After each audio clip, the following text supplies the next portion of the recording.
Yeah, it's been a while since we, are feeling the feelings that we felt for probably 30 minutes of what just happened. We got our butts totally kicked today, and we really let an opportunity just slip right through our fingers. Early, though, in the first 2 minutes of the game. I just, Richmond obviously experienced, best team in the league, and coming off a loss, they responded. And we had a lot of positive momentum going into the day, and I was pleased with our preparation and was really excited to see how our team would respond. I know Richmond would come out kind of moving the ball and ready to play, and I thought even if they jump on us early, we will fight, we will respond, and that didn't happen. And it didn't happen after the first timeout, didn't happen after the second timeout, didn't happen after the quarter, after the half. And, our goal in the fourth quarter was to win the quarter and to kind of win the 50-50 balls, which we did, but way too little, too late. So, a game to see, I thought, where we were. And my only hope is the team and our players feel the disappointment that I feel right now. Coach, Monty and Allie, only players in double-digit scoring. Once they started going in the second half, how did that kind of try to help the team get back in it? I think there were a couple possessions where we showed some ball movement, which was nice. Again, it was too little, too late, but I'm not sure if there's much we can build on from this game. We've played really good basketball the last month. We've shown it in practice, and we've done it together, and the ball has to move, whether it's going inside out or penetrate and kick. And again, there were possessions where that happened, and we made some shots. There were possessions that happened, and we missed some shots. But again, the number of possessions where the ball moved was far fewer than the number of possessions where the ball just stuck. And we over-dribbled, and that hurt us. This is the first time that this team has experienced, a blowout loss. What are you looking for? Is there anything specific you're looking for in practice tomorrow, or is it mostly just business as usual, forget about it, focus on tape? No, I mean, we need to walk in with a little chip on our shoulder tomorrow.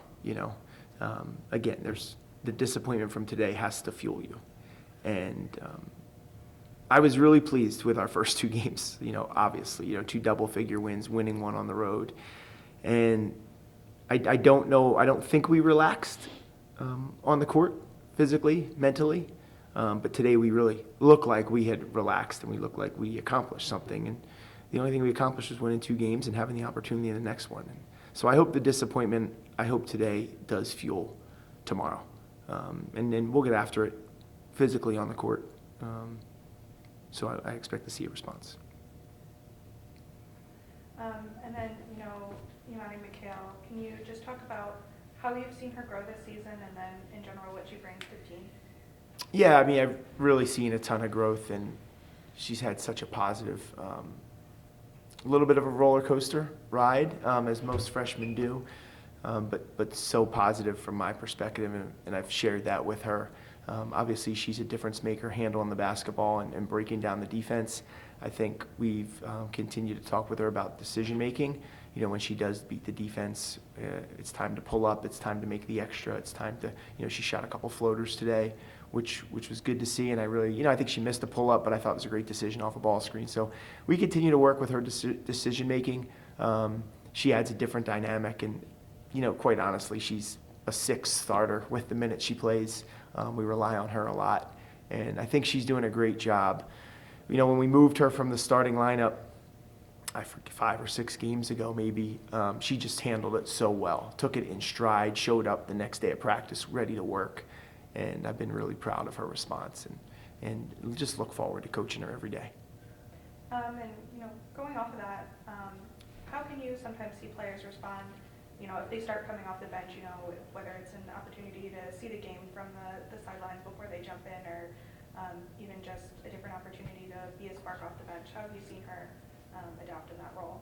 Well, I mean, I think me and coaches seeing players respond starts with like the initial conversation behind the scenes. which, you know, she and I had a, I guess you could say, quote unquote, tough conversation when I told her she was moving from the starting lineup, and she was like, I understand. I explained why. I was pretty direct. And she came out ready to work and willing to work at practice that day. So her response from the start was exactly what you want to see as a coach, and we see it every day. You know, so a player's body language, coachability, willingness to work, you know, during those, you know, maybe difficult conversations or right after them. You know, Yamani has been really even keel throughout the entire year, and I just appreciate that about her. Coach, Casey got her first career basket, also first career points today. How much did that really help, especially with her getting some extended minutes there in the second half? Yeah, I think she earned it from how she's been practicing. You know, she started her freshman year here rehabbing an injury, and she didn't get the summer. She really didn't get the fall. So she's starting to, you know, do more and be more noticeable in good ways at practice. And I was excited. You know, I think probably starting conference play, I was like, hey, I think Casey is really showing enough to earn some minutes. And they just weren't there in the first two games.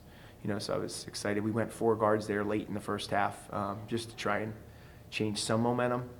And I was excited to get her in there. And she's earned it at practice. And, you know, I hope she just takes the minutes as a positive and keeps going. Coach, what were the biggest takeaways from today that you guys can use in your next women's game? Yeah, that's a hard one, you know, because as a coaching staff, we just talked about it. Sometimes, you know, the talk, the urgency, a lot of the non-X's and O's stuff, you know, it doesn't show up on film the next day, right? You feel it in the moment. And I have to help our team understand that. You know, we try to do it statistically. We chart 50-50 balls, and we talked about those. You know, we chart offensive rebounds. Today there was a real lack of offensive rebounds, which means, like, I know Richmond did a nice job boxing out, but we just only had one person going for it most times. Like, it's not who we are. So I think, I hope we can find enough examples that's really clear on film. Like on some of those switches, we were switching a lot of things out there, and there was not near enough urgency to get the shooters. You know, they had 10 threes in the first half. You know, one Katie Hill hit, and we were playing a little bit off of her, so I get that one. But the other 9, you know, if all 9 of them or 8 of 9 of them were someone with a hand in the face and you can see a sprint closeout, I'm okay with that. You know, but if 6 of the 9 we're not within 3 feet of the shooter, we don't have a hand up on the shooter's catch, there's no like sprint to go close out, you know, I'm not okay with that. And that's not who we've been, and I'm sure as heck not going to let that become who we are. Coach, Dane's had 2 consecutive double-digit games for a win. What are you really trying to prep for going into that game on the road on Wednesday? I mean, the only thing I'm trying to do is make sure our team comes in fueled by the disappointment tomorrow, for tomorrow's practice. That's the only thing I care about right now. Take one more question if we got it. All right, thanks, everyone. All right, thanks Thank again. you. Thanks.